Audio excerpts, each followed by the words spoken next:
All right. This is the 25th episode of the Running My Mouth podcast, the Big 25. I am your questionably rested host, Aaron, and allow me to run my mouth for a little bit. I say questionably rested because, gosh, I don't know. I feel like I haven't been getting great sleep these last couple days, and I took a nap today, which I didn't really intend on doing, but naps, they sometimes just kind of happen. So I ended up taking one today. Um, I feel okay. I feel fine. I don't know if I feel rested, but I feel fine. But anyways, I have news. I know in the last episode, I said that, it might take a little while before I can announce what I want to announce and that I hate being vague and vague booking and things like that. And I did think it would take at least until the end of the month for me to have anything to announce because I didn't think, I don't know, all this would happen so very quickly. But it has happened so very quickly in a single week. Things have kind of taken off, and I didn't think that it would. I'm legitimately surprised that it has. But anyways, enough beating around the bush. I started a little, I don't know what to call it. I don't want to call it a publication, even though technically that is what it is. It is a publication, but I mean, I feel like saying that it's a little bit too serious. I don't know why. That just feels too serious to me, but a blog doesn't feel serious enough. But anyways, I started a website called JXN Underground. It's JXN Underground, and there's already some stuff up right now. I've got one, two, three, only three maybe things up right now. I'm working on two more things to put up currently, but it is essentially a music blog about happenings in Jackson, the underground music scene in Jackson, specifically, metal, punk, hardcore, and everything that encompasses, because, people can get very in the weeds with genres and stuff. And so, I have been talking about the Jackson music scene on this podcast, I mean, for about as long as this podcast has been operating, since last May.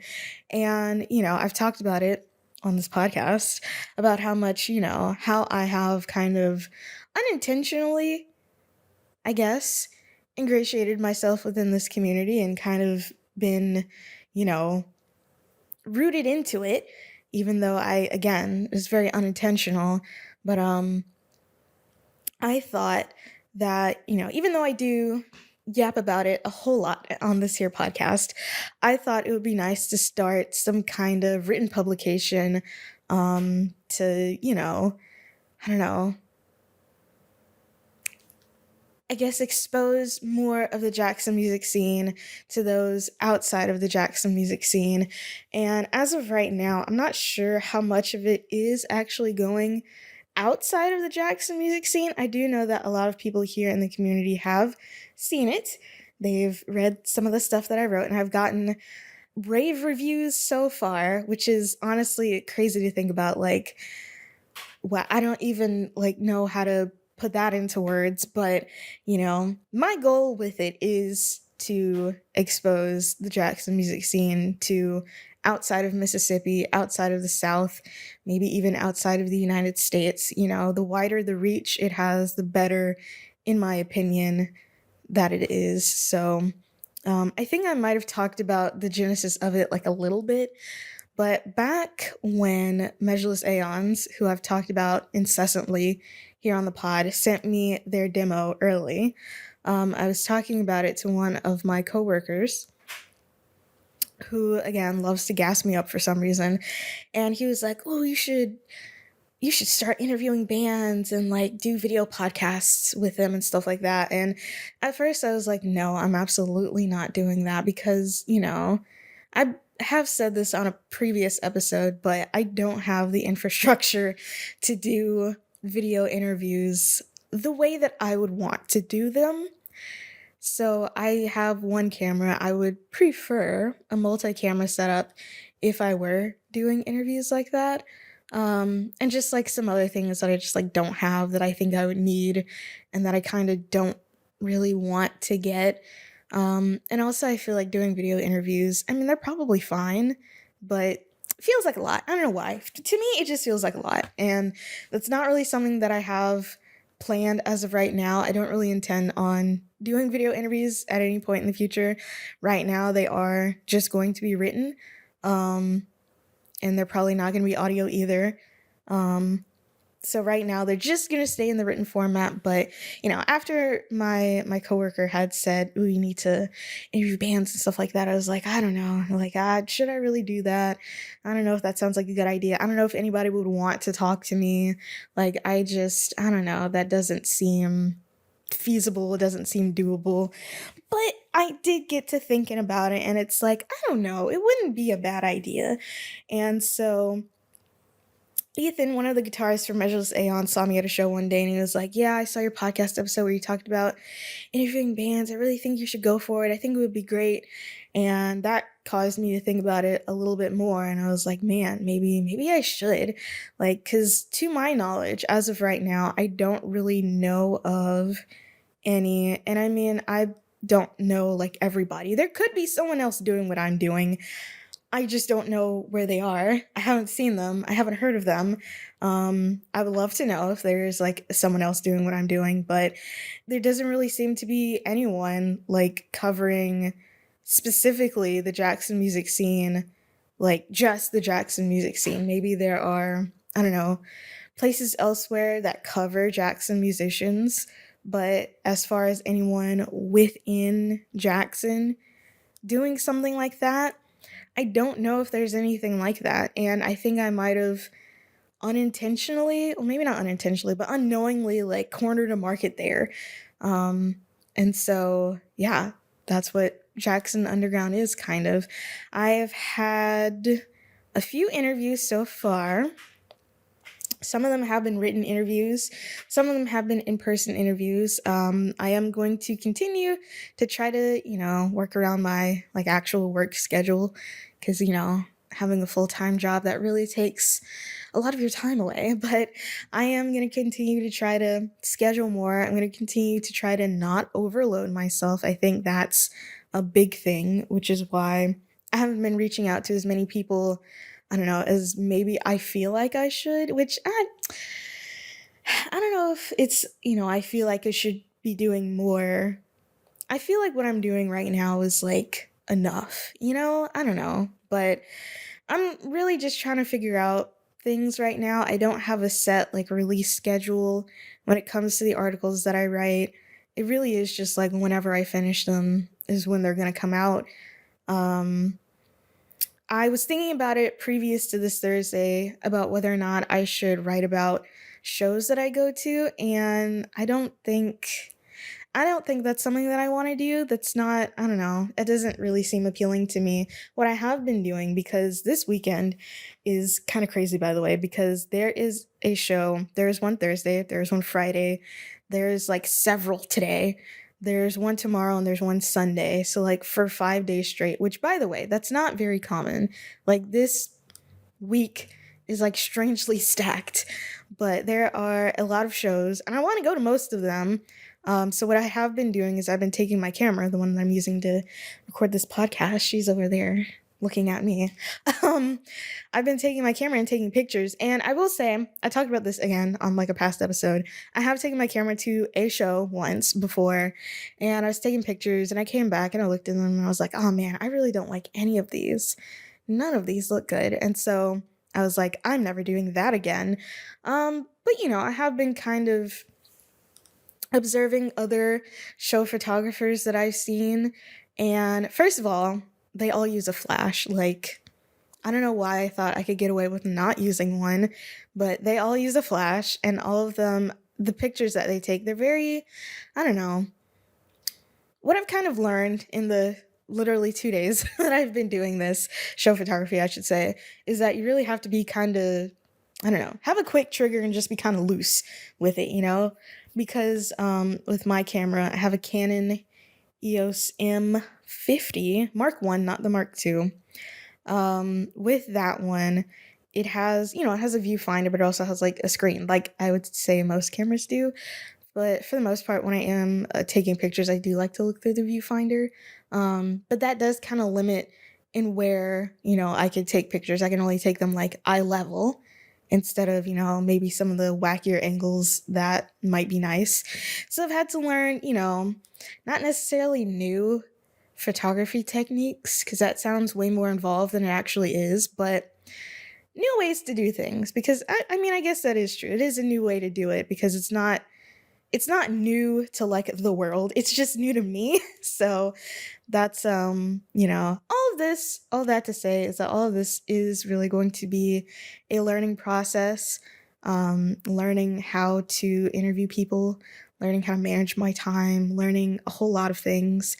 And I don't really know what my end goal for this project is, again, other than spreading awareness about the very flourishing, very talented Jackson music scene.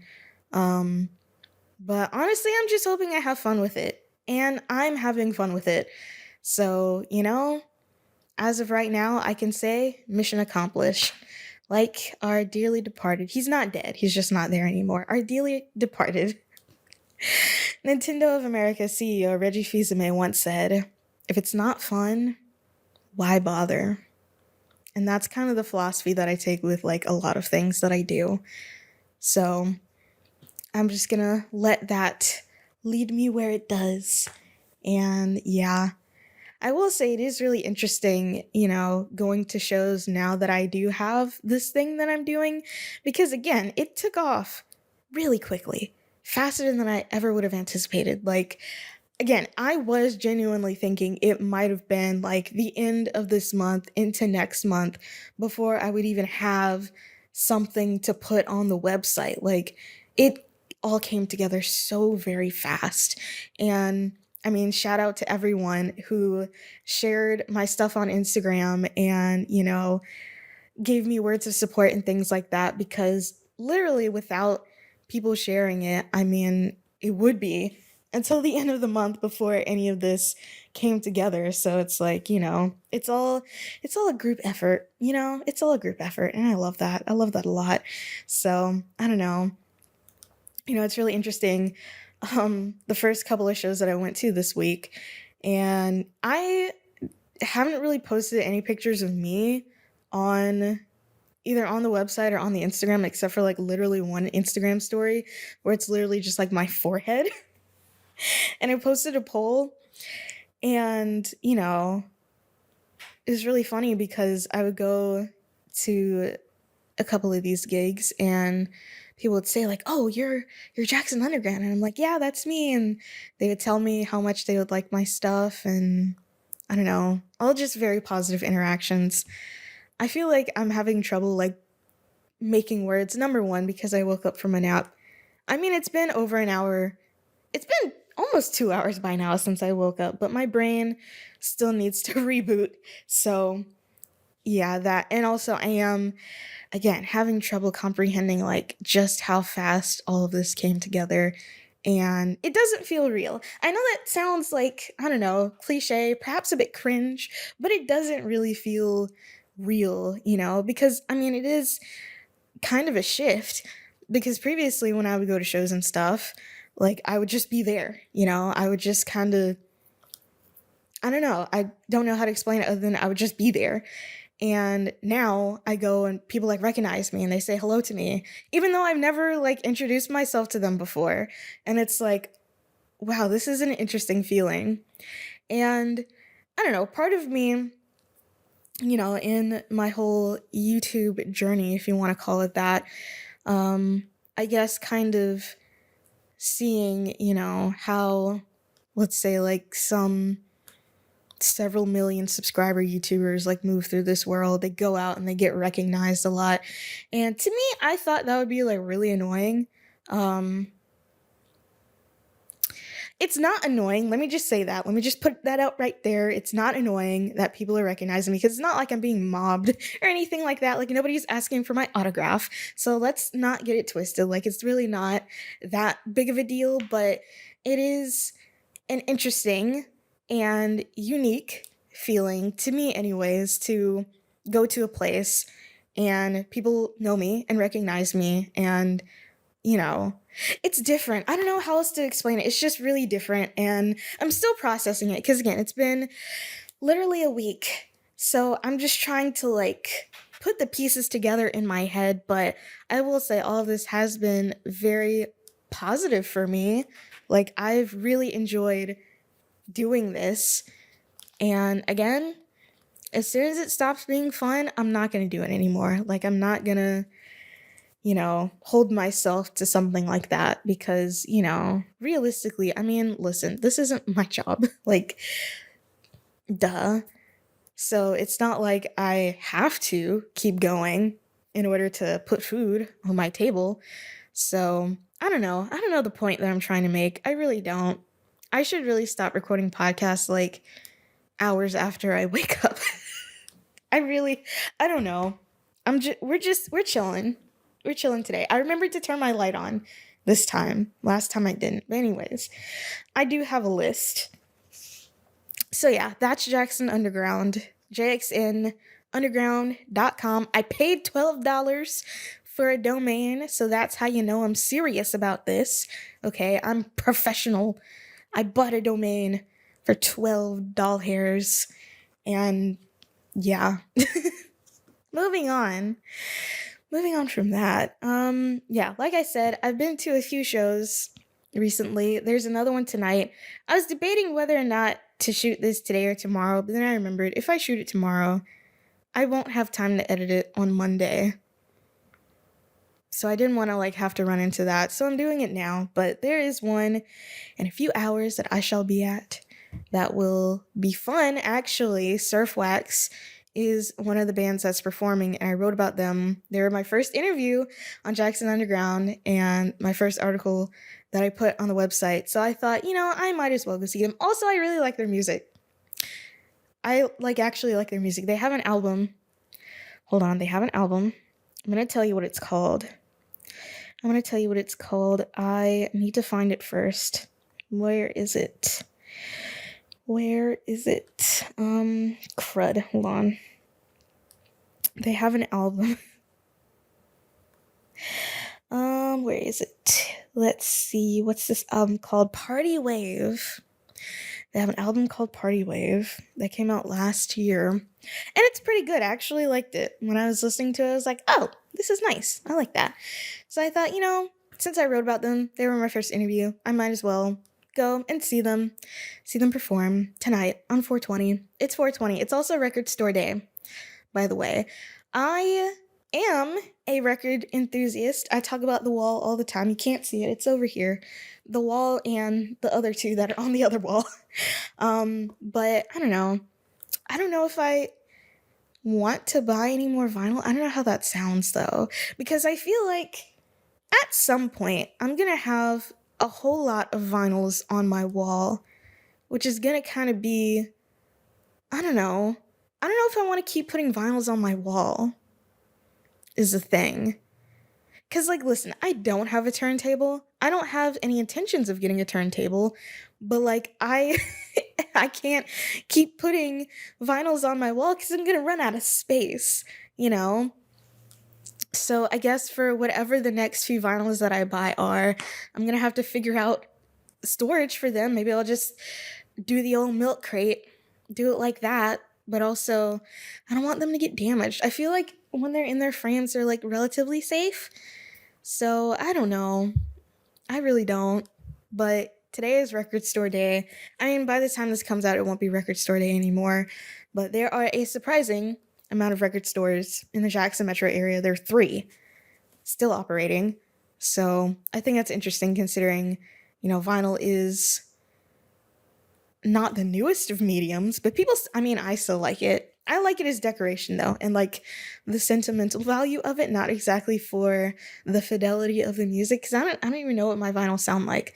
I know this isn't the case, because for every vinyl that I have, I've actually taken the record out and looked at it, so I know there's something on the disc, but I don't know, they could all secretly be, I don't know, Huey Lewis in the News or something like that. I don't know what's like actually on the vinyl because I have no way of listening to them. But I don't know, maybe one day I'll get a turntable and I'll listen to my records that way. But as of right now, they hang on my walls and that's where they live. What was I talking about? There's a show tonight and I'm gonna be there. Crypt Eater. They have a show on Monday. However, my uncles and my my white uncles in Crypt Eater put out a whole album. It's on Bandcamp. I actually haven't listened to it yet, so I know it's good because it's Crypt Eater, but they put out an 8-song album. The songs are all, I think they're all less than, is it 8 songs or is it 12 songs? I can't remember. It's not that many songs, and the songs are like less than 2 minutes, because punk music tends to be very short. This isn't progressive metal where all the songs are like 10 minutes or more. The duality of heavy music, I love it. Anyways, they put out an album, and I posted it on my stories, and I totally forgot what it's called. I'm gonna look. I'm somewhat unprepared today. It's fine. I'm only a little bit unprepared. It's called The Weight of Hatred by Crypt Eater. You can find it on Bandcamp. So go do that. Otherwise, I will take it personally. So, yeah, there's a bunch of shows coming up. I saw on Thursday, this might have been, I don't know, one of my favorite shows to date that I've been at. But on Thursday, I saw a band from Poland, all the way from Eastern Europe, called Morons, and they were great. I think they're doing a tour all throughout the States. I actually just posted pictures from the show on my Instagram. I have an Instagram now. I don't know if I mentioned that. It's literally just JXN Underground, JXN Underground. It's for, the website, but I also, I've decided to post show pictures there. So yeah, some of my favorite pictures that I've shot. I shot some great stuff at these shows. I haven't posted all of them yet because I don't want to bombard the timeline, but they're going to be great. I think they're going to be great. Was I saying Morons from Poland? Wow. If you were able to see them, because I think they have a few more shows throughout the United States, you definitely should because they're great. They are so good.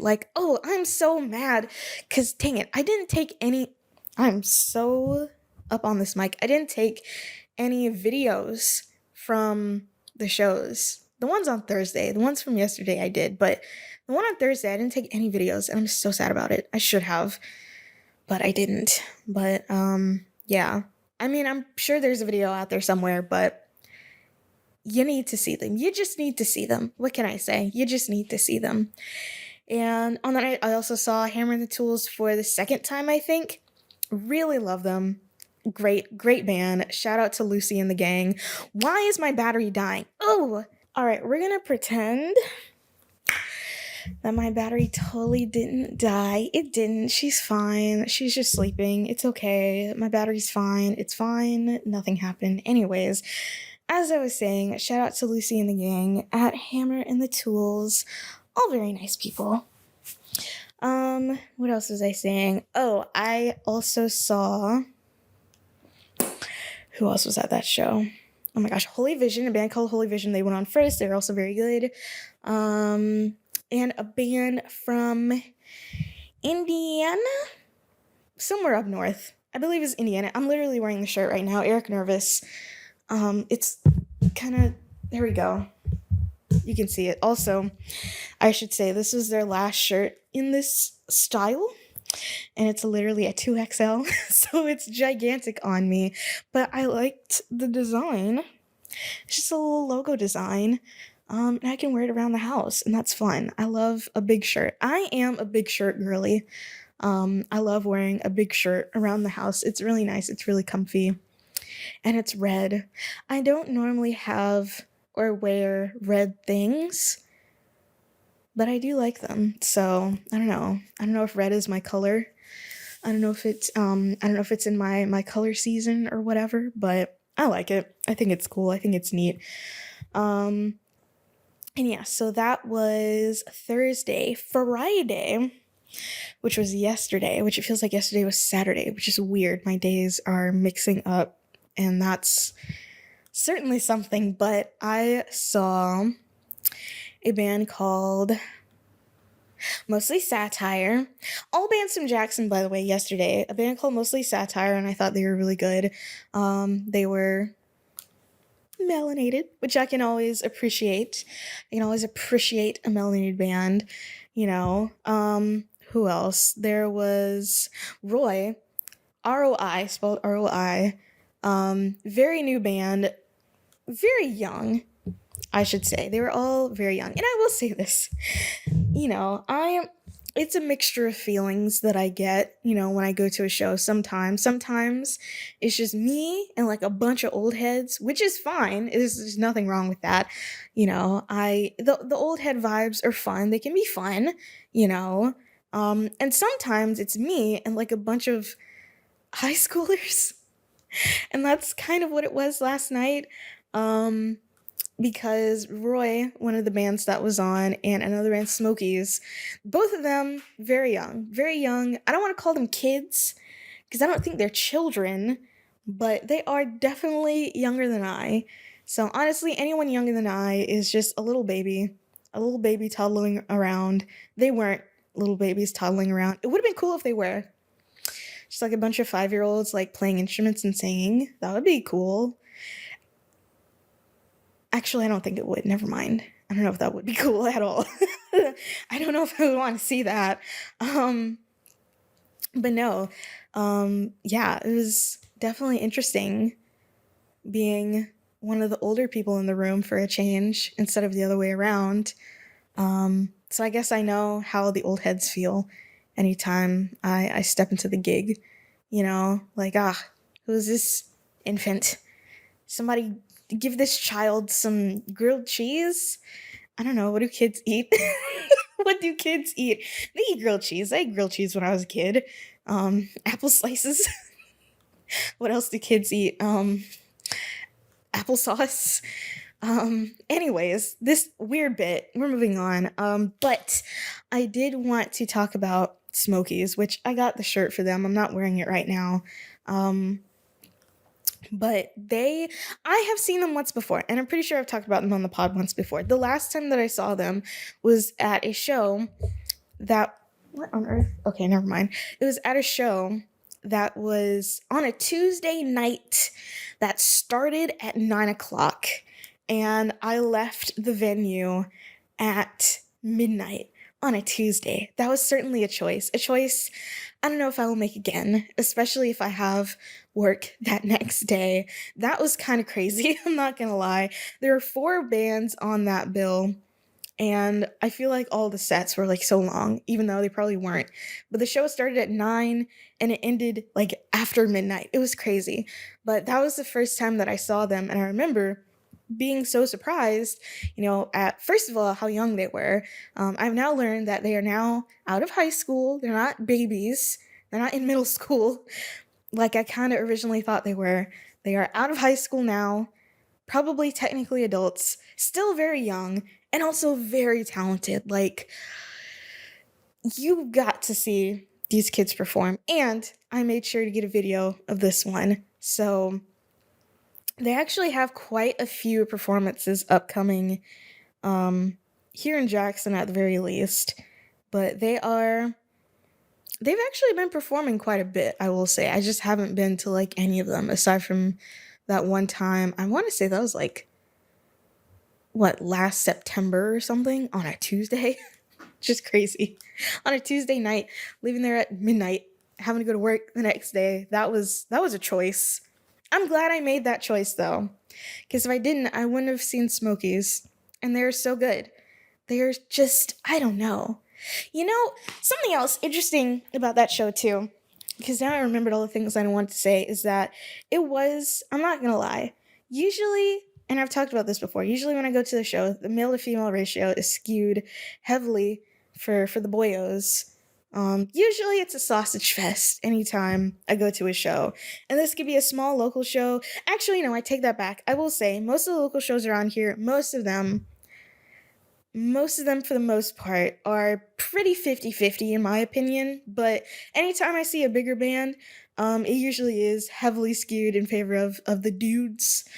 Um, but last night it was mostly girls, and the girls were moshing. Well, okay, let me. I don't want to take it back because they sort of were. It wasn't a mosh pit. They weren't throwing elbows and knees and like two stepping and stomping around. It was a push pit. They were just pushing each other around, but still, the heart was there. It was a girl pit. Again, not really a mosh pit if you're just like jumping around and pushing each other, but the heart was still there. They had it in their spirit. So what can I say? I'll call it. I'll say they were moshing, even though they weren't. They still were. However, I can't imagine any of these girls like. Listen, I'm not trying to. Duh, I'm a girl, so like, why would I do that? I know there are girls out there who do throw elbows and like spin kicks and stuff like that. These weren't those girls. These were not those girls. I will say that. So I don't know what would happen if they ever got into a real pit and someone did start throwing elbows and spin kicking. Like me, I'm used to it at this point. Like had, I've been elbowed in the boob. I don't know how many times at this point, you know. I've been stage dove on. The only thing that hasn't happened to me is number one, I've never actually been in the pit, and I've never been, I never caught a boot to the shins or anything like that, even though I feel like my shins are a little bit too low and I might end up catching a boot to the hip instead of the shins. Because, a lot of the people engaging in moshing are grown men. Grown, big, 6 foot tall men. So, I haven't caught a boot to the hip yet. I feel like it's only a matter of time before it happens. But, if it does happen, it's all in the spirit of things. And I probably wouldn't be too mad. I probably still wouldn't like it, but I wouldn't be like upset, But still though, it was pretty, I don't know, kind of surprising. Like, oh, the kids are all right. The kids truly are all right. They really are. And I'm glad. I was talking to someone else at the show who was older than I, and we're saying like, it is kind of jarring to be the oldest people in the room, but at the same time, it's like this is encouraging. Like the kids these days are wanting to do things like this. Like this isn't a bygone era, right? Like there are young kids showing up to these shows and making bands and making music, making really good music. So it's like, the kids are all right. And I will say something else that was so surprising. And honestly, I don't know. Maybe it's just me. Maybe I'm not on the Smokies hype train yet. But as they were performing some of the songs, multiple people in the crowds were singing along and knew like every word. And I'm like, that's crazy, crazy good, I should say. Like, the kids are all right. And honestly, watch this space, not this space, but what I mean. Like, keep an eye on Smokies, because I feel like they have the potential to go far, in my opinion. I think they really have what it takes to, like, I don't know, to, like, make it in music.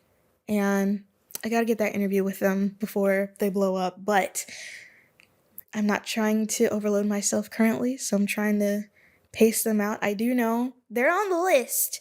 I don't have like an actual written down list. I was gonna make one today, but then I like fell asleep and I was like, oh well, never mind.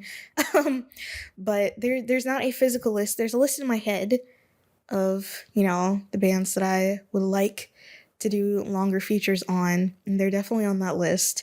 So watch this space, I guess. I don't know. I do, speaking of lists, I have a list today. There's not a lot of things on it. But I do have a list. And one of the things that I would like to talk about today, still in the realm of music, a recent release by my good sis, Eidola. Oh my god. I don't even know where to start with this one. Like, listen, when Cure came out and I listened to it for the first time, I really liked it. I thought, wow, this album is phenomenal.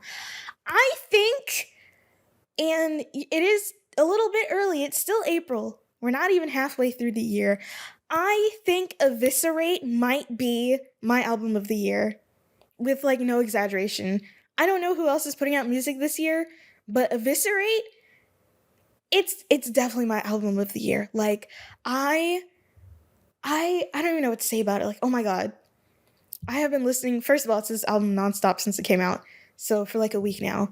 I think I have to have like at least 300 streams on it. I'm gonna look at my stats FM to see where exactly I stand, but yeah. 367 streams. This is in the past month, right? More than Era, which has 324. So I have been spinning this album literally nonstop.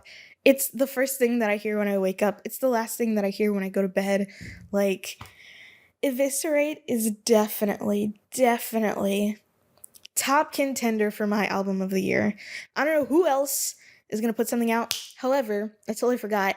I didn't know this before, but apparently this is like part one of like a finale double album type of thing. I don't really know the details. Again, I don't really follow bands on, well, I mean, I do now, but I don't really follow like larger non-local bands on social media, so like I don't really know what the deal is, but apparently at towards the end of the year there's going to be another entire album coming out from Eidola called Mend. I don't know when it's supposed to come out, other than it's supposed to be this year. Which now that makes sense, because last year, 2023, everyone was saying, "Ooh, we're getting new music from Eidola in 2023," and then it never came out. But it did this year, obviously, the singles and stuff.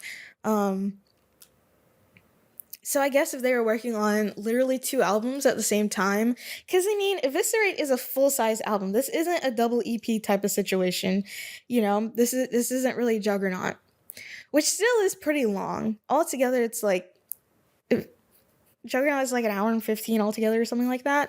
Something close to that. But Eviscerate is, you know, how long is this? It's 45 minutes, which I would say is like, you know, pretty decently sized. And if they're going to make another close to 45-minute album, then yeah, it makes sense that there was no new Eidola music in 2023. But if I had to stack it up, I haven't listened to Eidola's entire discography, but I have listened to at least their last couple of albums. So compared to Speak to Listen, blows that out the water. Like, first and foremost, like, I do really like To Speak to Listen, but I don't know. I feel like, I don't know. Moving on. Comparing it to their last release, The Architect, I really like The Architect, and I really liked it immediately. Like, when that first single came out from The Architect, I listened to it so much. And then when, you know, the rest of the album came out, I listened to that a whole lot. Like, I listened to that pretty much nonstop. Again, it was kind of like pivotal for me because that album came out around the same time I moved back here. And so it's weirdly nostalgic of an album for me because, you know, I'm remembering when I like first moved here. Those are the memories that are kind of connected to that. But I don't know, Eviscerate is just, first of all, it's way heavier than I think most of Eidola's discography, aside from maybe Mutual Fear on The Architect is closer in sound to the rest of Eviscerate, but also it's like different at the same time. First of all, Andrew Wells' voice, I want to eat it for breakfast. Like, it's so good. Like, it's like, oh, anytime Andrew Wells does a feature on something, or if there is a feature, because there's at least one feature on this album, he just sings circles around everybody. Like anytime he's on a Dance Gavin Dance track, which by the way, we're gonna get to them. Anytime he's on a Dance Gavin Dance track, he is singing circles around Tillian. It's so unfortunate. Cause like Tillian's voice, it has its moments, but Andrew Wells is like, I don't know.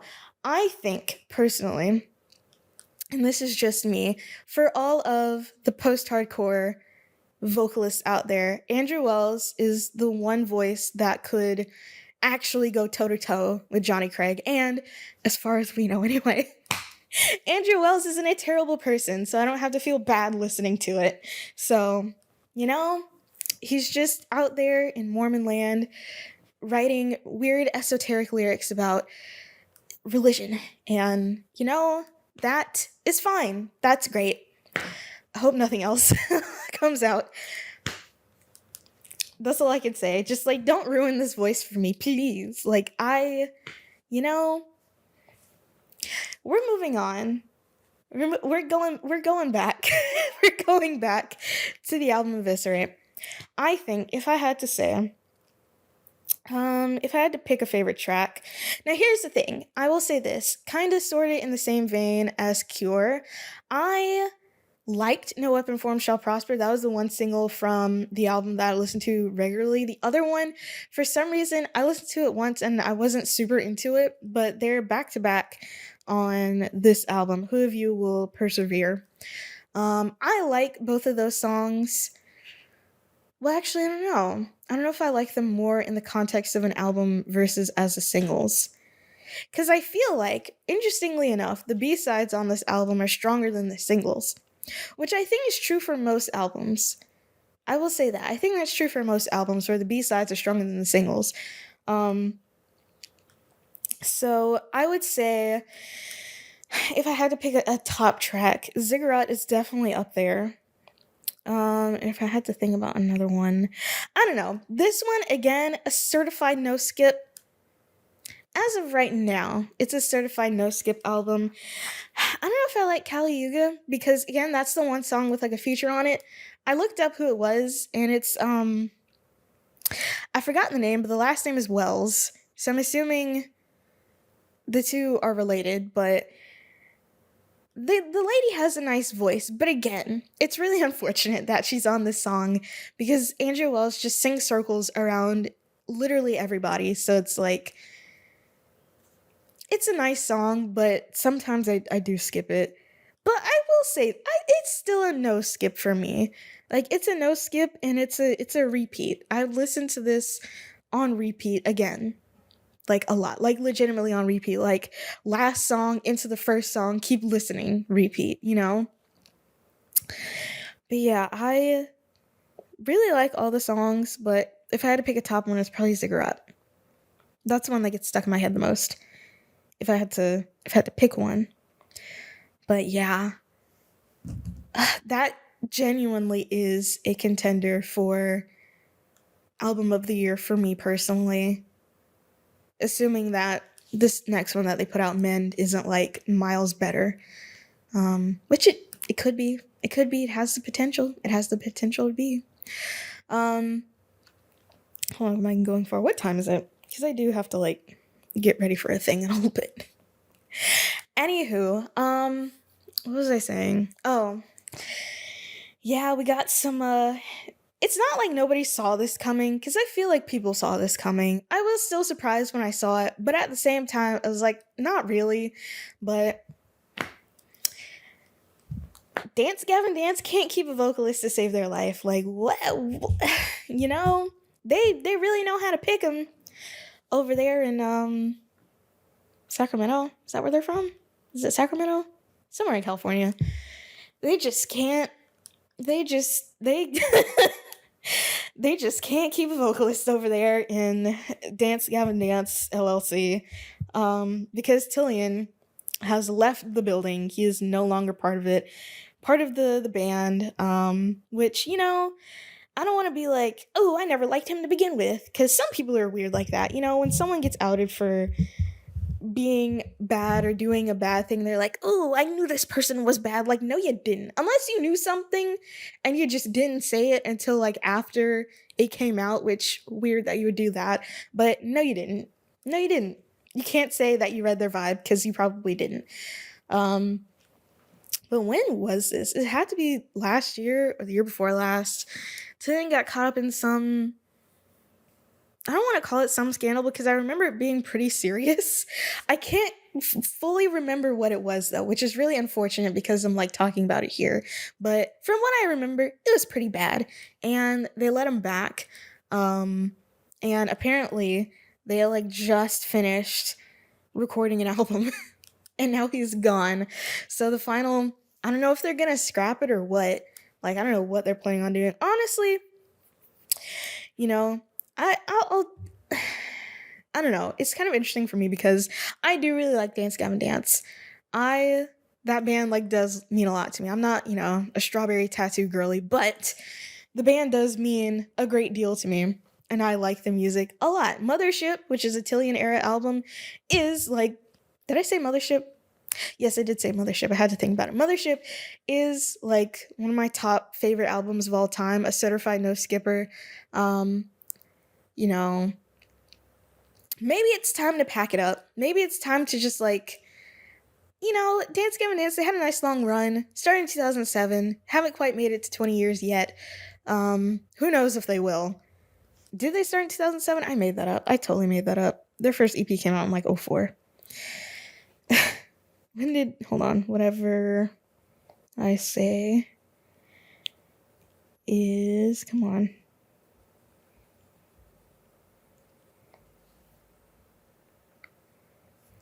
When did this come out? 06. So they still haven't made it to 10 years quite yet, but is that their first release? I believe so. But yeah, they haven't made it to 10 years. Close, but no cigar. I mean, to be fair, the band isn't broken up. Not yet, anyways. It's just Tillian's gone. And honestly, I mean, like I said, they've had a nice long run. They've contributed a lot to music as a whole. I mean, swancore is like its whole thing now. Its whole like own subgenre of music now.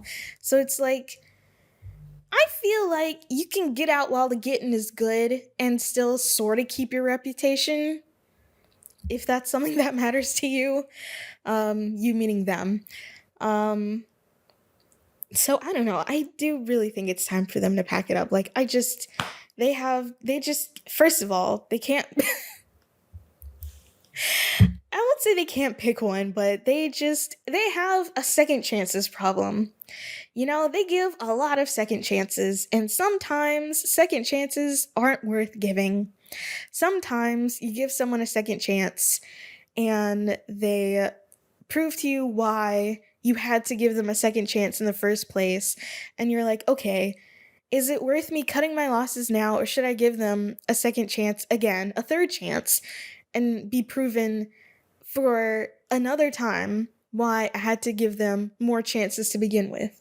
And it's like, just cut your losses. Honestly, I was gonna say, they don't really need a clean vocalist, but like, I mean, if they were to ever perform, they would need one, because pretty much all of their songs have clean vocals in it. So it's like, you can't really get away with not having a clean vocalist if you are still going to be touring. But I don't know. I think they've had a nice long run, and I don't really see a future for them. Honestly, I'm being so straight up right now. I don't really see a future for Dance Gavin Dance. I think they've run their course. They've had a good run. I did kind of stop paying attention to the stuff they put out after Afterburner, but they've had a good run, and I think now, you need to get out while the getting is good. I think it's time to pack it up. And some of the discourse that I saw regarding Tillian leaving was like, oh, they should make Andrew Wells a permanent member, because apparently, I don't want to say apparently like I didn't know this. I do remember when this happened, but whatever tour that they had, It was before their previous one. It was the one before that, I think. I honestly can't remember. But Tillian had got COVID, couldn't perform. And they were like, oh, we need a vocalist. So they got Andrew Wells to fill in for him. And apparently, he was like really good, because duh. He's Andrew Wells. He can sing circles around literally anybody. So it's like, duh. But I do agree that his voice would pair really well with Dance Gavin Dance. Because, I mean, the way that I found out about Eidola was like, I was listening to Artificial Selection for the first time, and I heard, their banger closing track, Eviscerate, and I was like, man, what this whoever this is on this album, I wish, I remember thinking, like, I wish he was like the main vocalist instead of Tillian, because, like, again, Tillian's voice perfectly fine, but it's like she's cute, but gorgeous devours cute. It's that vibe. it's really that vibe. But it's like, I don't know. And I guess technically I don't know. I can't get a straight answer on this, but Eidola's not ending after Mend comes out, but I think they're like, this is apparently the ending to like the overarching story of all of the albums that they've put out thus far, which I didn't know that all of the albums were like following a story. But listening to Eviscerate, like, it makes sense. Like, I can kind of see it there. But for the other ones, yes and no. I don't know. I haven't really analyzed Eidola lyrics, but I could probably see it if I actually looked at them.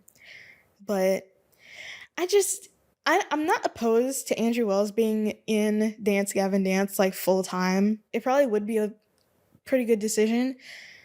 But I just don't think, again, I really don't see a future for Dance Gavin Dance. And like, if I saw tomorrow that they broke up, obviously I would be like, oh man, end of an era. But also at the same time, I'd be like, that makes sense. I could see why.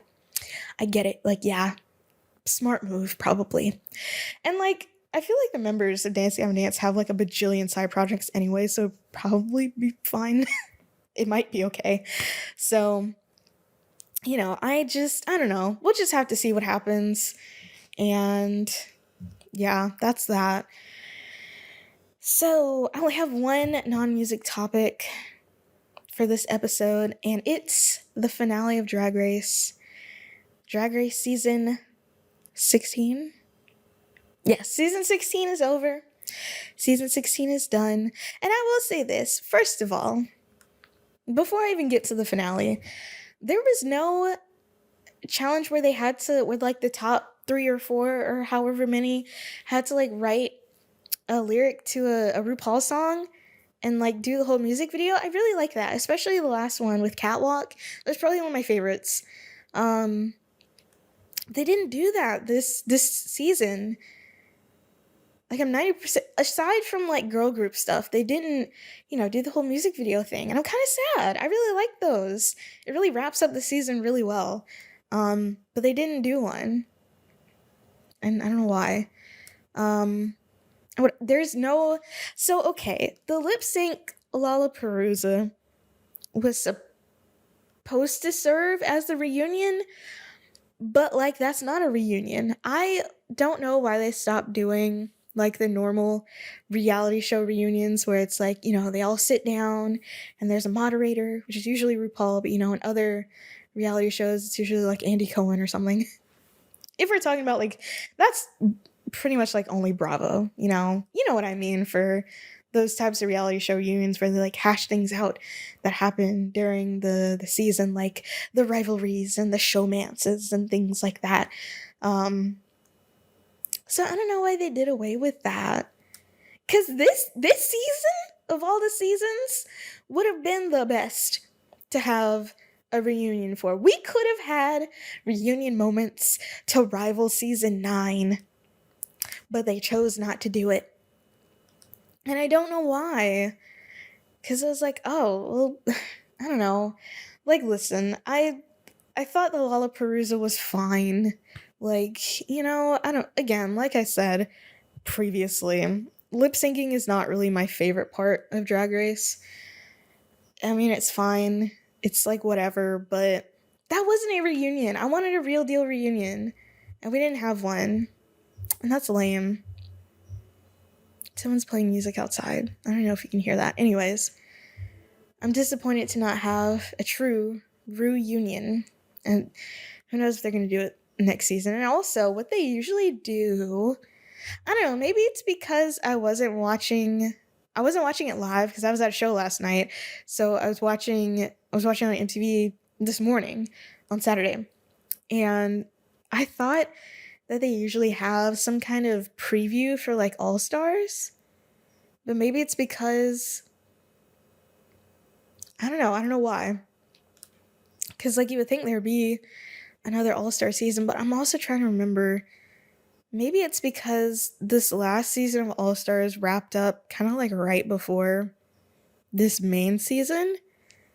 So, I don't know. I feel like usually they have like a preview to the next season of All-Stars after like the finale, but they didn't. So it's like, oh, okay.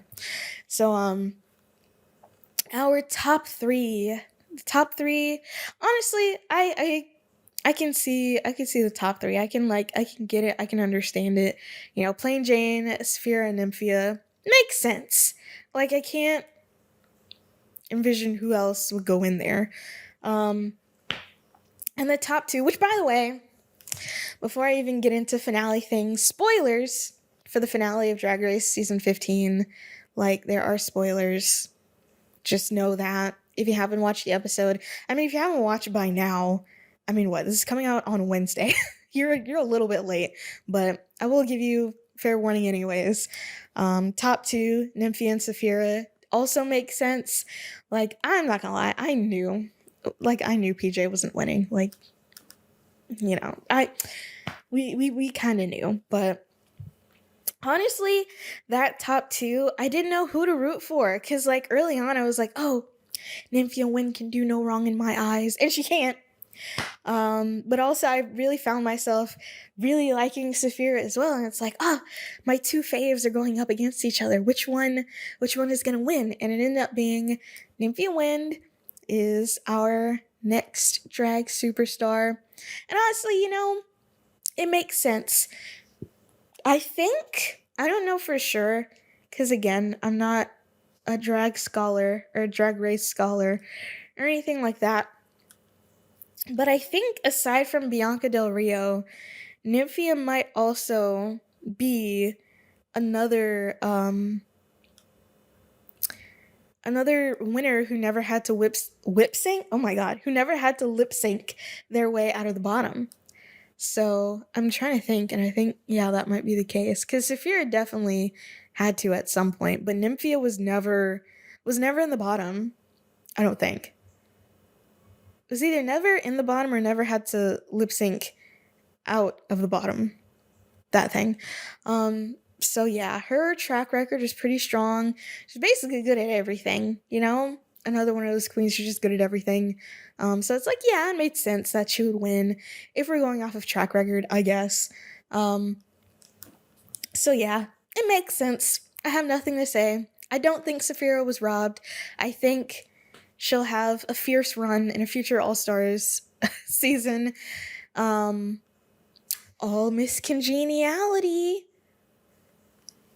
They can have an all Miss Congeniality season, and we had 2 Miss Congenialities this season, which I thought was interesting. And also, they're just giving away money. They are just giving away money. Like, I need somebody to add up how much each queen on this season won in money. And like, first of all, no one's gonna walk away with $0. And I think even Nymphia will have won more than 200,000, probably closer to 250,000 from all the like mini challenge wins and stuff like that. So it's like, goodness, they just got budget and money to spare. This is crazy, you know? But good for them, you know, hearing how much some of these drag queens spend on going to Drag Race. Even if you are one of the ones that only leave with like $1,500, that should at least put a dent in what you spent to get there. Maybe you'll break even. You know, these days you go on Drag Race, spend a lot of money to get there. Maybe you'll end up breaking even. So, yeah, that's this year's Drag Race. I mean, there's gonna be, an All Stars and whatever versus the world. So many international seasons is, but I don't pay attention to any of those. So for me, it's the last Drag Race of the year up until December when there will probably be, a new season announced. And honestly, for these last couple of seasons, aside from like Candy Muse's season, I'm trying to think. Yeah, Candy Muse's season and maybe the one after her. Those two and this one have been, well, no, maybe not. I will say though, this season has been my favorite season of Drag Race that I have seen, like actually, like live as it was broadcasting. I started watching at season 13. So 13, 14, 15, 16. It's about 4 seasons. I don't know why I had to count that. Wait, 13, 14, 15. Whatever, man. Since season 13, I will say that this season has probably been my favorite out of those. I'm relatively new to the fandom, but I will say, good television. Very good television. So yeah. I don't have anything else on my list, and I think I've been going for long enough. Plus, I need to get ready to go in a little while here. So, this has been the 25th episode of the Runnin My Mouth podcast. Thank you for allowing me to run my mouth for a little bit about various things. And yeah, JXN Underground. Subscribe to the mailing list for that. All you gotta do is pop in your email. Anytime I post an article, you will get it in your inbox. And also, I guess you can also follow me on Instagram.